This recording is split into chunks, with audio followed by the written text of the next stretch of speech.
फिर से महाभारत होने वाला है।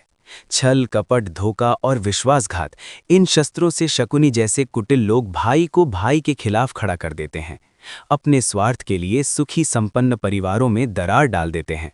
जो हजारों साल पहले हुआ था वही आज फिर होने जा रहा है। भाई भाई का दुश्मन बन रहा है। स्वर्ग जैसे घर को नर्क बनाया जा रहा है। साईं बाबा किसके बारे में बोल रहे हैं? वे मनुष्य को सावधान कर रहे हैं। इंसान को होशियार रहना चाहिए, पर होता यह है कि जो उसका सब कुछ छीन लेना चाहता है उसी पर वो आंख बंद करके भरोसा कर लेता है। ये सब देखकर मन निराश हो जाता है। कई बार समझाया गया है कि मनुष्य के जीवन के साथ मृत्यु भी जन्म लेती है, अच्छाई के साथ बुराई भी पैदा होती है, सुख के साथ दुख का भी निर्माण होता है। आज वही सब अनुभव हो रहा है, वही सब महसूस हो रहा है। बाबा कहते हैं, वाह, अपने भाइयों पर तुम्हें बड़ा विश्वास है, ये जानते हुए भी कि जिन पर हम सबसे अधिक भरोसा करते हैं वही कई बार विश्वासघात कर जाते हैं, अपने ही पराये बन जाते हैं। कब समझोगे तुम कि इंसान जब तरक्की की सीढ़ी चढ़ता है तो हर सीढ़ी पर अपने लिए नए शत्रु पैदा करता जाता है। वे शत्रु अवसर की तलाश में रहते हैं, इसलिए उन्हें कभी मौका नहीं देना चाहिए। लोक में जो भी जन्म लेता है उसका मरना निश्चित है। यहाँ कोई अमर नहीं है। प्रकृति भी बदलती रहती है। रात दिन मौसम सब परिवर्तनशील हैं। मालिक हमें इशारा करता है कि जिंदगी 4 दिनों की है। इंसान का कल्याण इसी में है कि वो मिले हुए इन 4 दिनों को मालिक की भक्ति में लगा दे। इंसान अकेला आता है और अकेला ही जाता है। घोड़ा, गाड़ी, बंगला, जमीन, जायदाद, वैभव और ऐश्वर्य कुछ भी अपने साथ नहीं ले जाता। फिर अकड़ किस बात की? अहंकार किस बात का? लालच किस लिए? जिसे छोड़कर जाना है उसके लिए शोक क्यों? वैभव और ऐश्वर्य के लिए व्याकुल क्यों होते हो? त्याग दो ये व्याकुलता, छोड़ दो ये बेचैनी। उसे अपनाओ जो निरंतर है, जो चिर है, जो शाश्वत है। और शाश्वत क्या है? शाश्वत है मालिक की कृपा, उसका आशीर्वाद। अपना उद्धार चाहते हो तो मालिक की भक्ति करो। विश्वास करना है तो मालिक पर करो, साथ देना है तो मालिक का दो। मालिक कभी विश्वासघात नहीं करता। वही तुम्हारा वैभव है, वही तुम्हारा ऐश्वर्य है, वही तुम्हारी सच्ची पूंजी है। सबका मालिक एक। बाबा कहते हैं, क्यों नहीं समझते लोग कि बेटी लक्ष्मी का रूप होती है, पिता का भाग्य होती है। इंसान बेटे की जिद क्यों करता है? बेटा और बेटी में फर्क क्या है? ये सोचना कि बेटा होगा तो सद्गति मिलेगी, ये सोच ही गलत है। सद्गति कर्मों पर निर्भर है, अग्नि देने पर नहीं। यदि कर्म बुरे हैं तो कोई बेटा सद्गति नहीं दिला सकता। शादी करके बेटी ससुराल जाती है, नई दुनिया बसाती है, माँ बनकर नई सृष्टि का निर्माण करती है। और बेटा तब तक ही बेटा है जब तक उसकी शादी नहीं होती। लेकिन बेटी आखिरी सांस तक बेटी रहती है। ससुराल में रहते हुए भी वो बार बार अपने माँ बाप की ओर देखती है। मृत्यु क्या है? आत्मा की एक यात्रा का अंत, और इस अंत और अगले आरंभ के बीच जो दूरी है वही जीवन है। जैसे यात्रा के लिए हम वाहन का उपयोग करते हैं, वैसे ही आत्मा अपनी यात्रा के लिए शरीर का उपयोग करती है।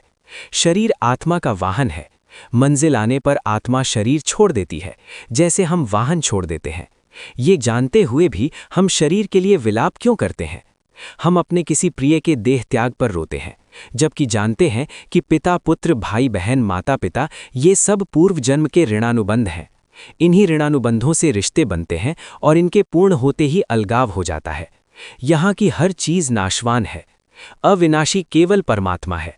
उसी अविनाशी से नाता जोड़ो, न शोक होगा न पछतावा। वो अपने भक्तों का ऋणी रहना पसंद करता है। उसका ऋण बंधन कभी नहीं टूटता। वही सत्य है, सबका मालिक एक।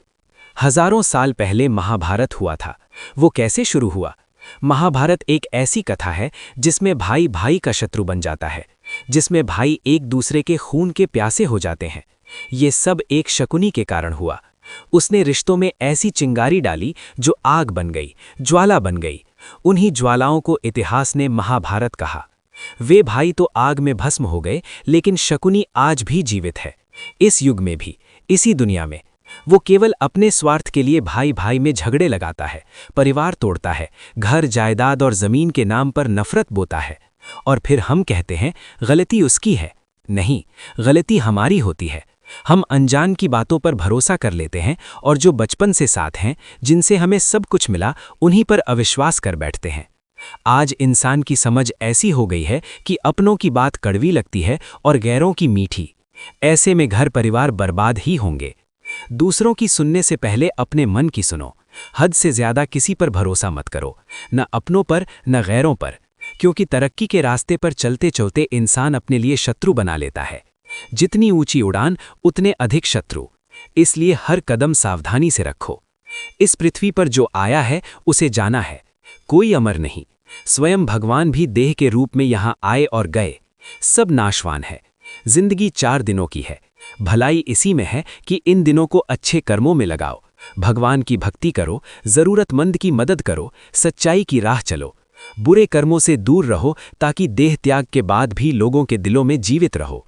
इंसान अकेला आता है और अकेला ही जाता है, फिर जीवन पर अहंकार क्यों? मिटा दो ये अहंकार, सबके साथ निर्विकार होकर जियो, यही सच्ची जीवन यात्रा है। और अंत में, बेटा बेटी में भेदभाव क्यों? बेटियां घर की लक्ष्मी है, लक्ष्मी का अपमान क्यों? कहा जाता है बेटा कुलदीप है तो बेटियां घर की शान है। बेटियां दोनों घरों को रोशन करती हैं, मायका भी ससुराल भी। बेटा विवाह तक घर का होता है, पर बेटी जीवन भर अपने माँ बाप से जुड़ी रहती है। माता पिता की चिंता बेटों से ज्यादा बेटियां करती हैं। जिन घरों में बेटियां जन्म लेती हैं वे घर धन्य होते हैं। इसलिए बेटा और बेटी को समान प्रेम, समान सम्मान दो। यही धर्म है, यही मानवता है। सबका मालिक एक। ओम साईं राम।